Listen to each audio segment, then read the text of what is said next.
Jungle.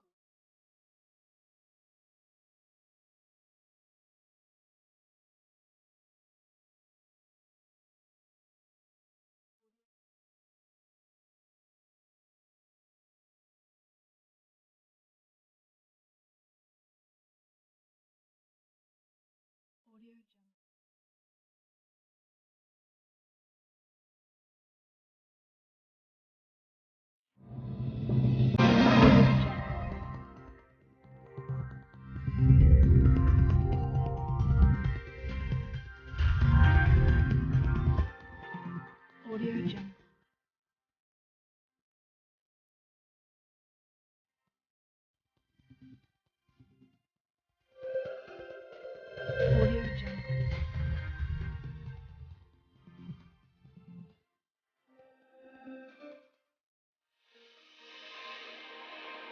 Audio Jungle. Audio Jungle. Audio Jungle.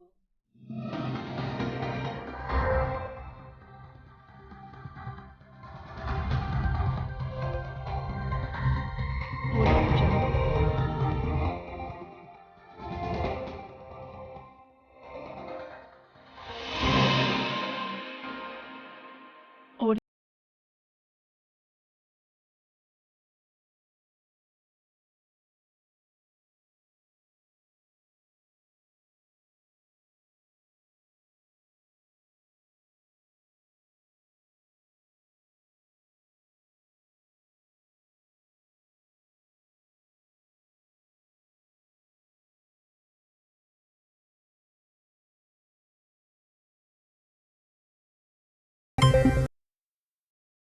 ఎన్నికల్లో జరిగినటువంటి పరిస్థితులు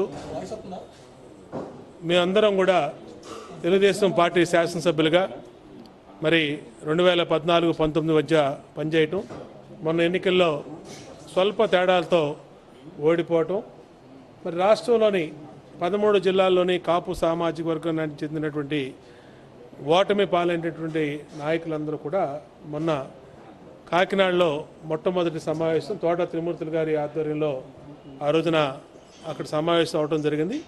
ఆ సమావేశంలో ఆ జిల్లాలో ఓటమికి జరిగినటువంటి పరిస్థితులు, అలాగే పార్టీ నుంచి సానుకూలత, పార్టీ నుంచి సహకారం, ఆ పరిస్థితుల మీద ఒక్కొక్కళ్ళు ఒక్కొక్క అభిప్రాయాన్ని వ్యక్తం చేయడం జరిగింది.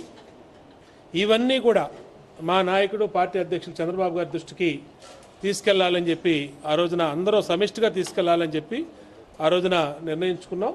దాన్ని యూరోప్ నుంచి మరి మా పార్టీ అధ్యక్షులు చంద్రబాబు గారు రాగానే ఎప్పుడు సమావేశం పెడదామని చెప్పి అందరితో కూడా సంప్రదించడం జరిగింది.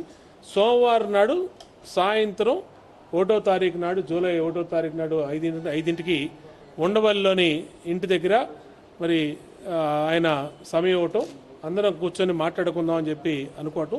ఈరోజు రాష్ట్రంలోని వివిధ జిల్లాల నుంచి కాపు సామాజిక వర్గ ఎమ్మెల్యేలు కానీ కంటెస్ట్ చేసినటువంటి నాయకులు అందరూ కూడా ఇక్కడ రావడం జరిగింది. ఇంకా వస్తున్నారు.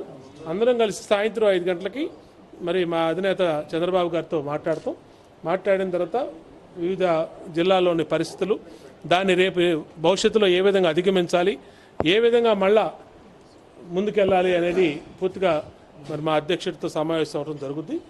మొన్న సమావేశం ఆయన నోటీసులో పెట్టే కాకినాడ సమావేశం జరిగింది. ఈ సమావేశం కూడా ఆయనే అందరినీ రమ్మంటే ఈరోజు అందరూ కూడా ఇక్కడ రావడం జరిగింది. దీన్ని సోషల్ మీడియాలో కానీ కొన్ని మీడియాలో కానీ పార్టీలు మారుతున్నారు, కాపు నేతలు అని చెప్పి కూర్చున్నారు. ఆ సమస్యకి ఆ సబ్జెక్టు సంబంధించినటువంటి అంశం ఏమీ ఈ సమావేశంలో చర్చలు జరగట్లేదు. ఇవాళ ఒక లంచ్ మీటింగు, తర్వాత అందరూ కూడా కూర్చొని చంద్రబాబు గారితో ఏ సమస్యలు ఆయన ముందు ఉంచాలి, ఆ సమస్యలు పునరావృతం కాకుండా ఏ విధంగా భవిష్యత్తులో ముందుకెళ్లాలనేది ఈ సమావేశం యొక్క ముఖ్య ఉద్దేశం. కాబట్టి 5 మీడియాకి తెలియజేస్తాం. ఇంటికి దీన్ని ఏదో ఇవాళ రాష్ట్రంలో 6 తెలుగుదేశం పార్టీ కార్యకర్తలు, నాయకులు వివిధ ప్రదేశాల్లో హత్య గావించబడ్డారు. అది హత్య గావించబడ్డారా లేదా అనేది మీడియానే చూపించింది. మొన్న కూడా మంగళగిరిలో ఉమా యాదవ్ అనే ఒక అతను నడి రోడ్డు మీద చంపేశారు. అలాగే అనేక చోట్ల మహిళా కార్యకర్తల మీద కూడా దాడులు జరుగుతూ ఉన్నాయి. వీటి మీద తెలుగుదేశం పార్టీ డీజీపీ గారికి ఒక రిప్రజెంటేషన్ ఇవ్వడానికి వెళ్ళే ముందు వాళ్ళు కూడా దీన్ని డైల్యూట్ చేయడం కోసం పోటాపోటీగా ఒక ఫిర్యాదు చేశారు. కానీ వాళ్ళు ఇచ్చిన ఫిర్యాదులు ఎక్కడా కూడా వాస్తవాలు లేవు.